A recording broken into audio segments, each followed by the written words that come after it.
Hi everyone! Happy Friday! I'm so glad it's the end of the week. It has been a crazy week and I probably have a little bit of a nutty weekend to come up. Tax day. Everybody excited? Tax day is Tuesday. Um, we pay taxes on Tuesday this year. Um, so, if you are not ready for taxes, you are probably out of luck if you own a business.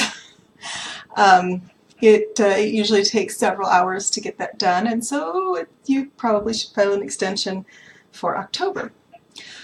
So I wanted to talk a little bit about this wonderful meme I just saw. It has Dwayne Johnson, and he says, be humble, be hungry, and always be the hardest worker in the room. And I thought, that's awesome. That is a wonderful way to go about it, because a lot of times people think that they are somehow more important than other people, and that's not true. That's never true. We are important. We're all important. We're all important. We have different things that we bring to the table. So I wanted to talk a little bit about this idea of leadership. It is actually something I struggle with.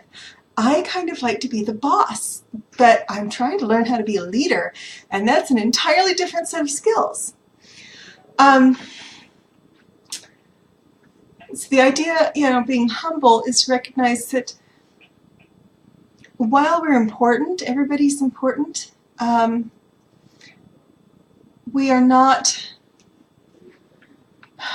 on earth to become, quote unquote, a VIP or a very important person. We're not on earth to be, to see how important we can become. We're already important to the people that mean the most to us. For example, I'm already important to my kids just by virtue of being their mom. I'm important, I hope, to my siblings, all 7 of them. 2 brothers, 5 sisters, it's a big family. I'm important to my parents. I was the guinea pig. I'm the firstborn, so I was the guinea pig that they got to try everything out on. I'm important to my parents. I'm important to my siblings. I may or may not be important to my siblings-in-law, but that's kind of the way that goes. I'm important to my nieces and nephews, and to my children, and to my friends. That's kind of a given. Those are the people that care the most about me. I'm not really out to be the most important person in the world. I'm probably never going to be the most important person to the world except to my friends, which is fine. But what I want to do is to make a difference in the lives of others.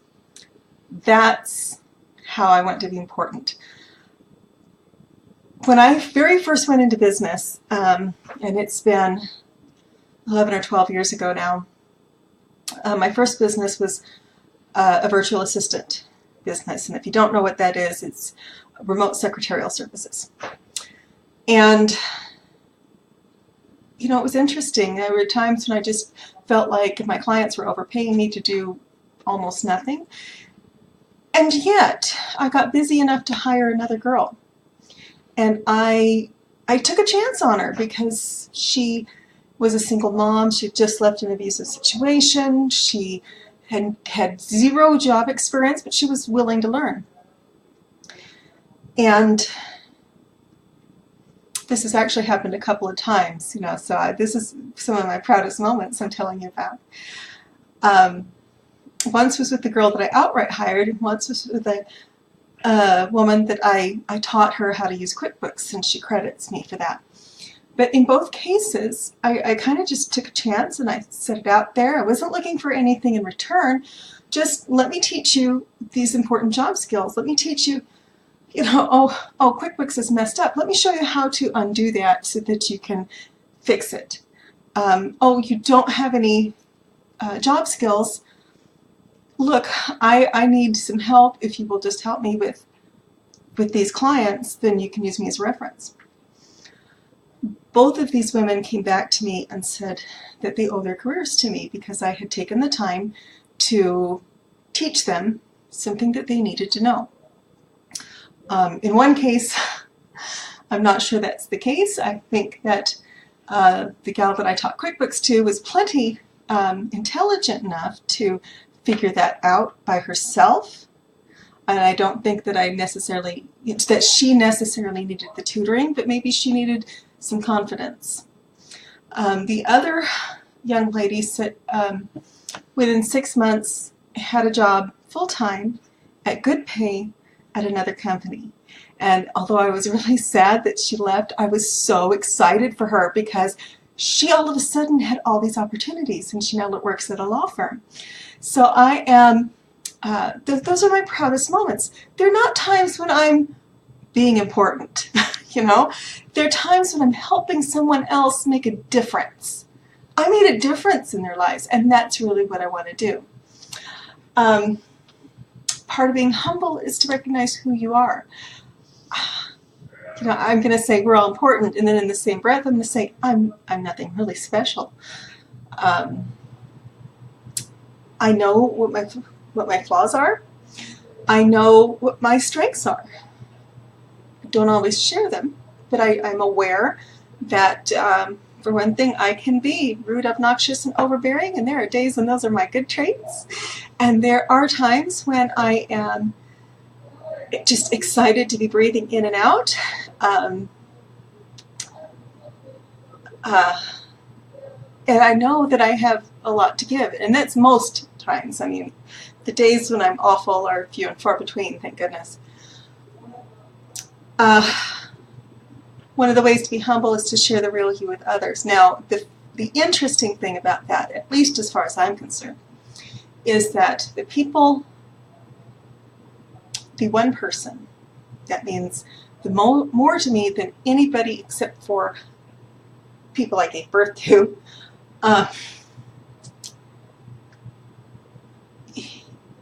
you know, it means more to me than anyone else. I have the hardest time opening up to him. And so, you know, it's kind of a challenge, but I can open up to the whole world on Facebook. I can open up to a stranger at the trailhead where I go hiking. I can tell her my story from DNA to the present moment. I have no problems with that.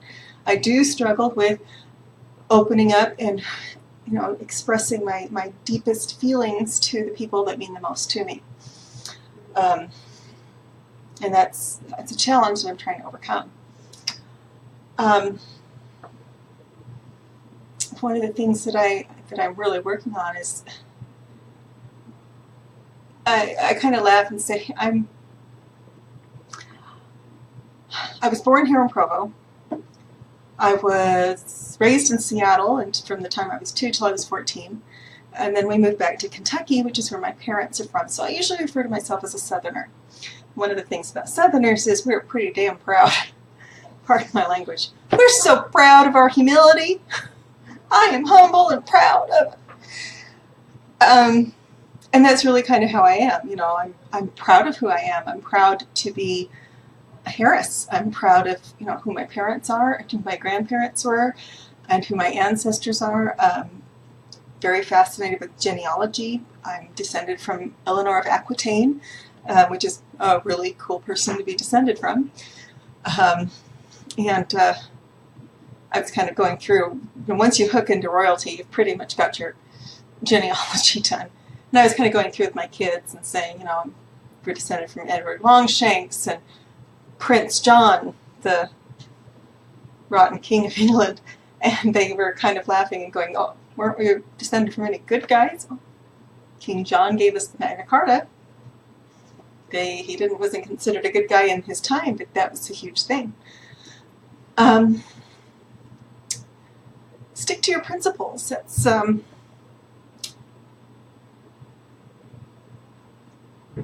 really important part of being humble.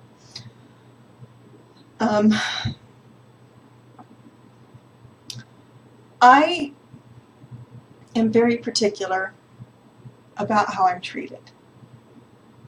And I have no problems getting up and leaving if I don't feel like someone is treating me well. And that just happened yesterday. It was actually with a potential client, and he got kind of ugly with me, and I was in his office. I just got up and left. The reason I did that was because, one, if he's going to be like that before we even sign the paperwork, he's not going to be a good fit for me. I don't know if there are men out there. This was a man. There are men out there that prefer to hear what I have to say, but in a deeper voice. Fortunately, they're kind of few and far between, but it does still happen.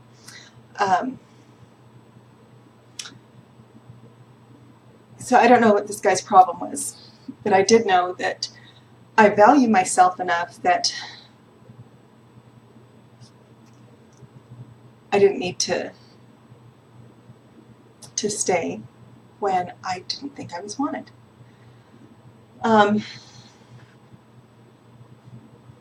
Anyway, I don't know if that's something that should even be in a Facebook Live video, but it's there now. So, live your calling. There's a big difference between a calling and an assignment. And I don't know about anyone else, but I really, really, really hate being voluntold. If you've been in the military, you know what it means to be voluntold. I grew up in an Army family. Being voluntold means that your drill sergeant just volunteered you to do it and you don't have a choice. I really don't like being voluntold. Yeah, it's kind of like mandatory fun. Usually not much fun. But I'm always happy to do something if I'm asked. Don't tell me, ask me. And that's kind of a thing that I've really noticed about myself in the past few years is I hate being told to do things. I like being asked because then I feel like I have a choice in the matter. And because I tend to be a bit of a people pleaser, then I want to go and do the thing that I've been asked to do, if I can. Sometimes I can't. So, along the same lines, there's a big difference between an assignment that's being told and a calling. Now, if you're in Utah, you are well aware of the term calling as far as a job in the church. For those of you outside of Utah, I am a member of the Mormon Church, and rather than hire individuals to fulfill various roles that are required in the church, everything from teaching the young children in the children's program, which we call primary, or leading the youth, or directing a congregation. They're not paid positions. We refer to them, they're volunteer positions. It is kind of a voluntold thing. We refer to them as a calling. So yeah, there's a hierarchy. The pastor, I guess if you're Protestant, you'd refer to him as pastor, who directs the local congregation, is called a bishop or branch president, and he will ask people to fulfill certain roles within the congregation. And when he does that, we refer to that as extending a calling. So when I read this, it said, live out your calling. And talking about the difference between a calling and an assignment, it really kind of resonated with me because at church, we talk about magnifying our callings. And that just means that we're doing the best job that we can, doing our absolute best to help those around us in this job description, so to speak.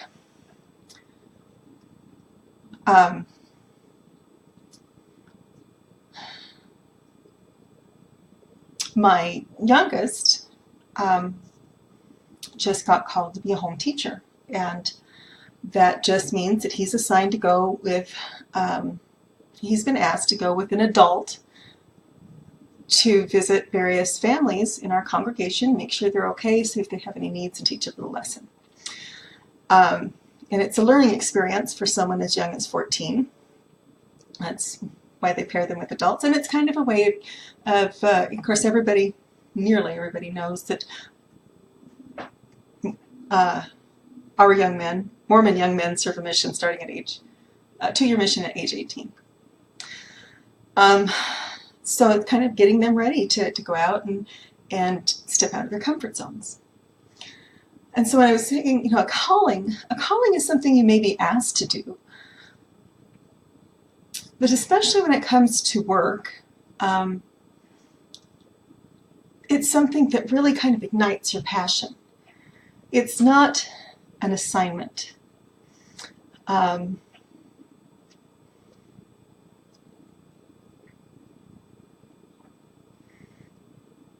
not really sure how to explain the difference, so maybe I will just leave that there and let you guys figure that out.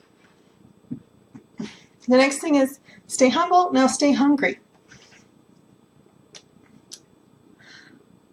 I am never satisfied with where I am, by the way. I'm never satisfied. If I have 5 clients, I want 10. If I have 10 clients, I want 20. If I have 20 clients, I want 40. If I have 1 bookkeeper working for me, I want 3. I'm always trying to figure out how to get to the next thing. And I'm always learning, constantly learning. I know where I'm really good at bookkeeping, and I know where I'm really good at leadership. And I also know that in both roles, I have weaknesses. There are things in accounting that I just don't know about. For one thing, I don't know how to properly conduct an audit according to the way they teach a certain way to do it. I don't know what that is.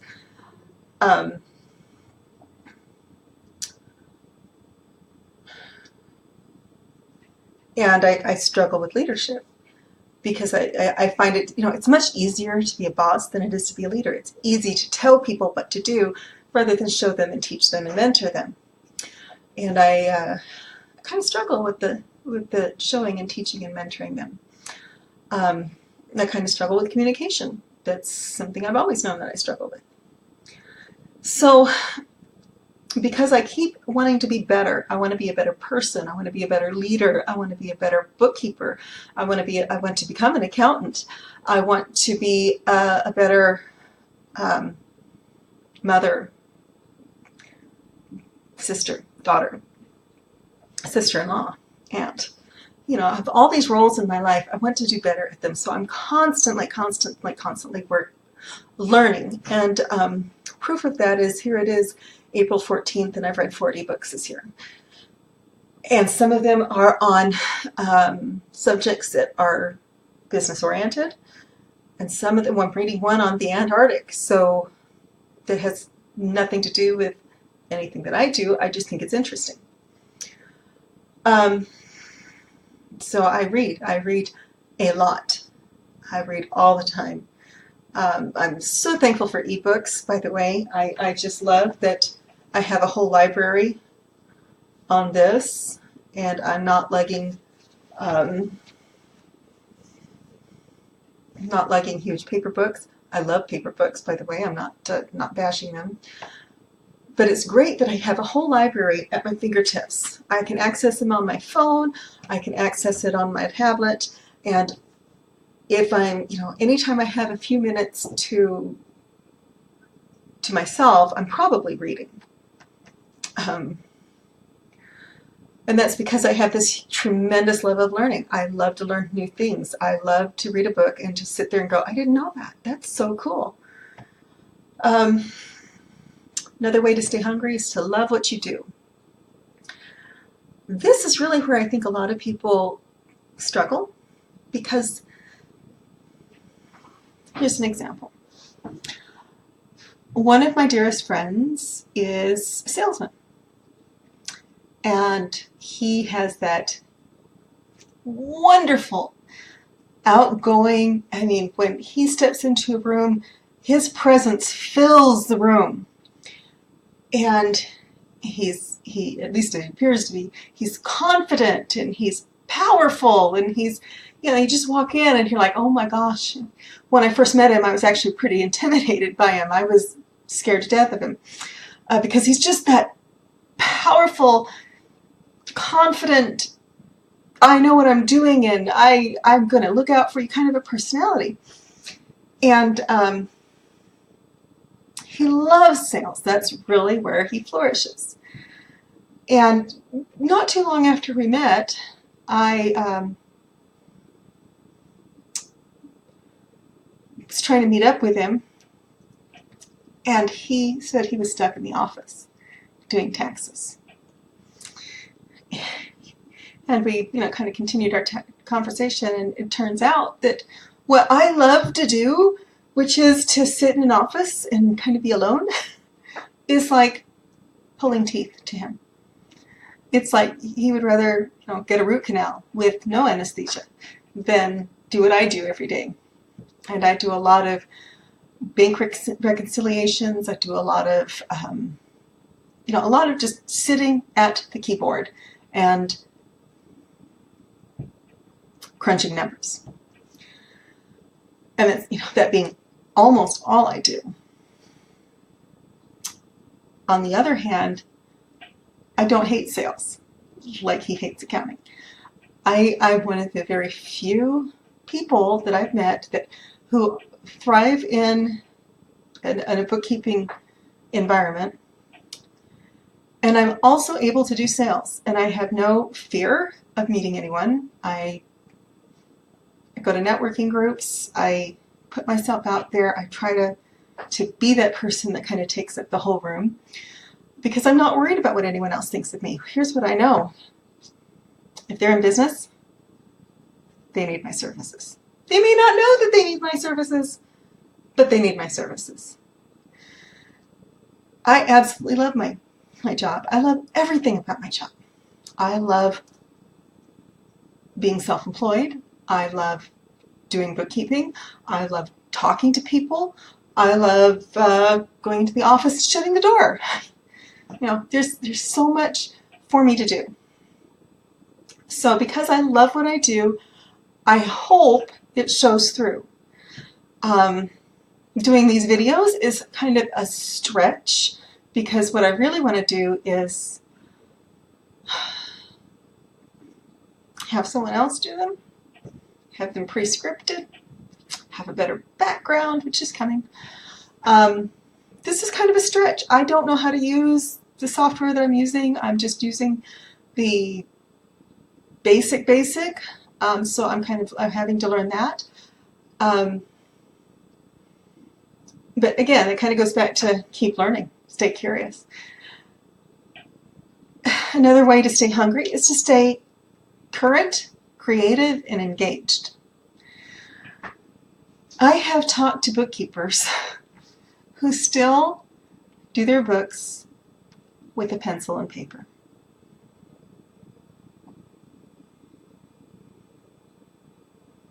They might use a computer for part of it, but they need a piece of paper for everything. They need everything documented on paper. They want all of the receipts. They want everything just so, and it's got to be documented, and it's got to be paperwork, and I want the latest and greatest. If I think QuickBooks is not going to be the best software solution for my clients, I'm out trying to find the next one. What's the best software solution for my clients? There's some that I really like. There's some that I don't like as much. I want to know what's current. What's really going on today in the bookkeeping world, in the accounting world? What parts of that are relevant to my job? Not all of them are. And what aren't? I want to know how I can be more fully engaged with my clients. In fact, it's middle of April. It's past time for me to be reaching out. Two of them, it's time for me to reach out to one of them because he's been with me for a quarter. So I need to reach out and sit down with him and go over, make sure that his books are correct and that there's no problems. And it's kind of a way of being engaged with my clients. So, innovators don't innovate. They say that necessity is the mother of invention. I disagree. I think laziness is the mother of invention. I think that the TV remote was invented by a dad who didn't want to slog 10 feet through shag carpet to change the channel. Or a mom whose kids grew up and now it's probably a dad.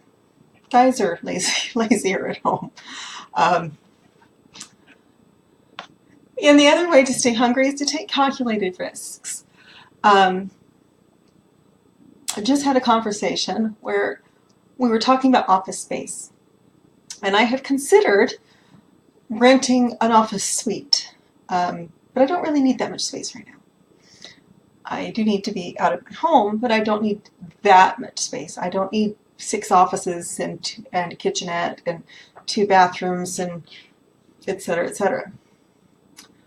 I need an office, kind of separate from everyone else's, so that my business is separate from the rest of the suite. The reason I was thinking about getting an office suite was not that I needed that much space, but that I was considering renting out the other offices. But as I thought about the risk, I'm not sure that that's an acceptable risk for me at this time.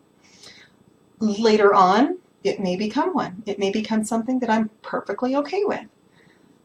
Or I may decide that this is not an acceptable risk. The thing about entrepreneurs is that I don't sit around and think about spending money. I think about investing money. I want to invest money in a better desk. Why? This one works fine. It holds up my computer. Well, it has a drawer here that has sharp edges, and it's tearing up my chairs and my yoga pants and my knees.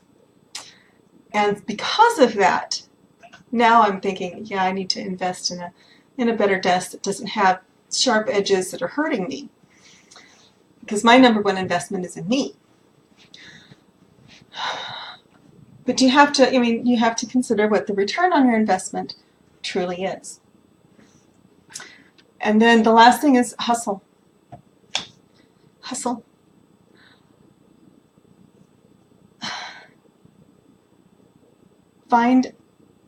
Set standards that scare you. If your goals don't scare you, they're not big enough. If your dreams don't scare you, your dreams aren't big enough. And be persistent. Now, one of my favorite business stories is about the guy that purchased a mine during the gold rush. And he and his partners were analyzing it, and they were sure that there was gold there. And after so long, they ran out of money and they sold the mine. The new people that came in did the same thing. They came in, they brought geologists, they analyzed it, and they found the mother lode 3 feet from where the first guy had stopped. So I tend to be very persistent. I do not want to stop 3 feet from gold. They say it takes 20 years to be an overnight success. I don't want to. You have to kind of figure out, if you're throwing good money after bad, if you really have a great business model, and I have a great business model, then it's worth sticking to it. Like I said, average it 20 years to be an overnight success. I take the long view on things. I have often said I will take a loss in the short term for a long-term payoff. I don't mind waiting for the things that I think are going to be coming around the corner, and I don't mind working for them, and I don't mind working very long, hard hours.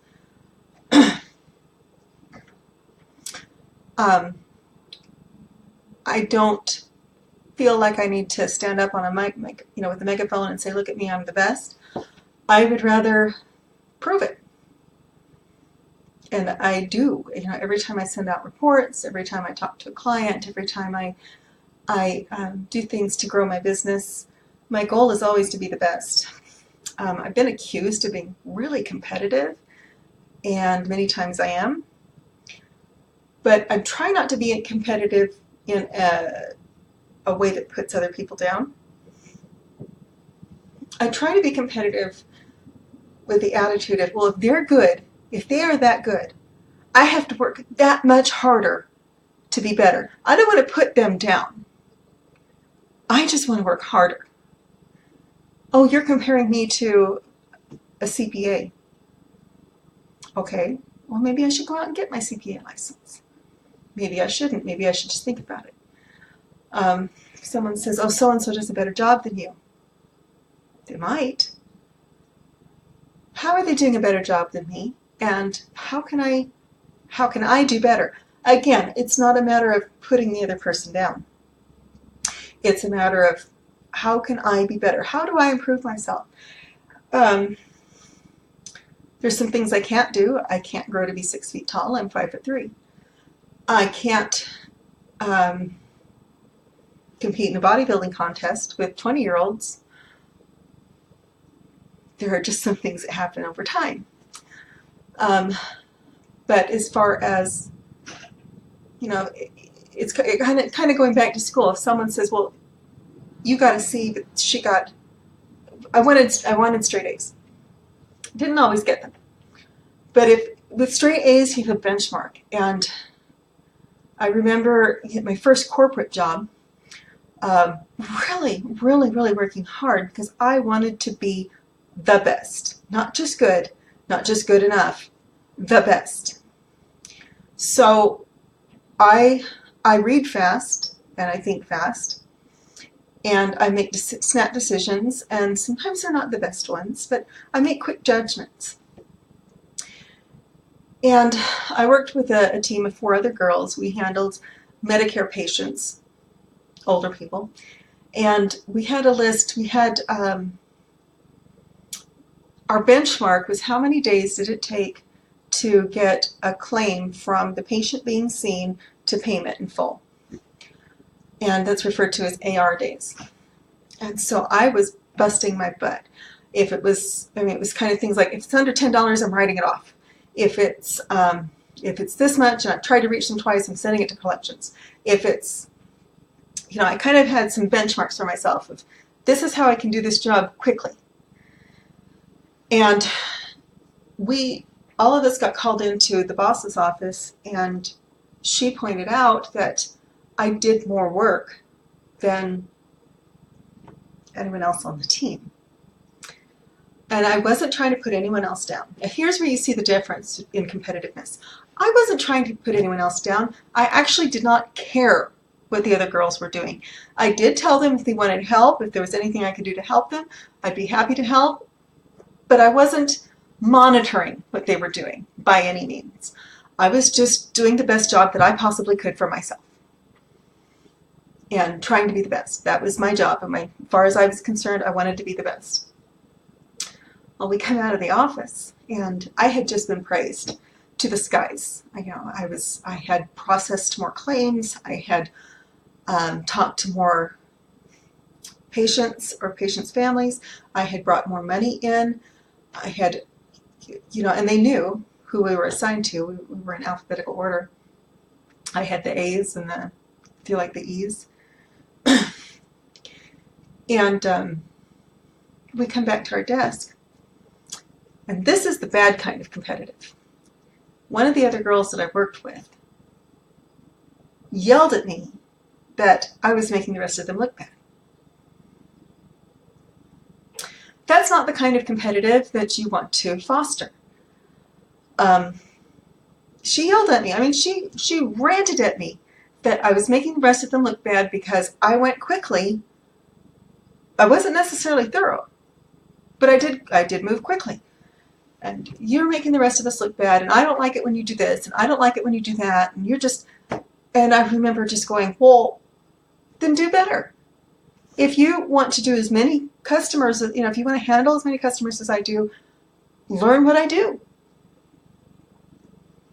And do that. I don't go digging through boxes of stuff unless I need to. If something comes up, but I don't go through and review and check everything that the receivables department had done, the accounting department had done. I just went straight off of what I had. But I remember her just screaming and yelling at me that I was making everybody else look bad. Now that is the bad kind of competitive. She was trying to put me down so that she could claim to be better. She wasn't willing to stretch. Okay? So there's times now when I'm being told that I'm competitive. Yes, I am. I don't ever want to put anyone else down. Although if someone's being an idiot, I'll call them out. But I don't want to put people down. I want to see where they're at and then go, how can I be better than that? That's how Usain Bolt, is the fastest man on earth. He doesn't sit around and say, well, how can I trip the guy behind me so that I can win the Olympics with a 4-minute mile, which everybody does now. He goes, how can I be faster?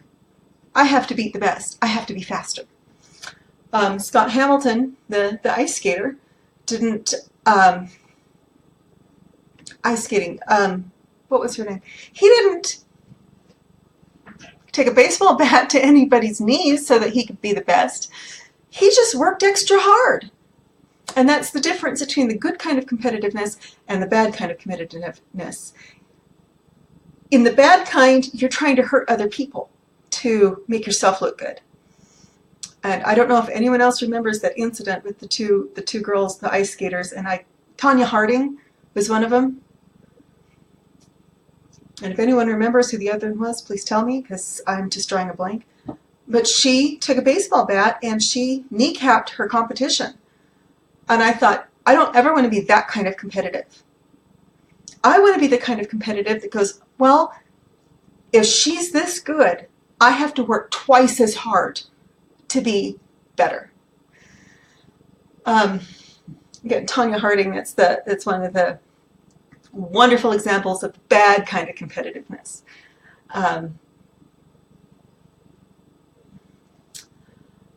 Another bad example of competitiveness would be someone that has no experience in accounting or bookkeeping and puts down the person that has a lot of experience, although they may not have the education. The schooling, let me rephrase that. And I have dealt with that. I have dealt with people that made a career change and all of a sudden a complete change of careers from something that's very artistic to something that's very left-brained, very right-brained to very left-brained, which is great. I'm excited for them. And then they started putting me down because I didn't have the schooling that they had. So, but I was like, but I've been doing this for years. I have made every mistake in the book and I figured out how to overcome them and I figured out how to be better. And so, to this woman, I would have said, if you want to learn to be an amazing bookkeeper, keep going to school. Absolutely. Give me something to measure myself against so that I can be better than you, because I always want to be better than you, but not by putting her down. Instead, she chose the bad kind of competitiveness. So, and it eventually, that always comes back to haunt you. At least I think so. That's it for tonight. Stay hungry. Stay humble. Go hustle. Have a great weekend. Happy Easter. Talk to you on Monday. Or maybe tomorrow. Talk to you soon.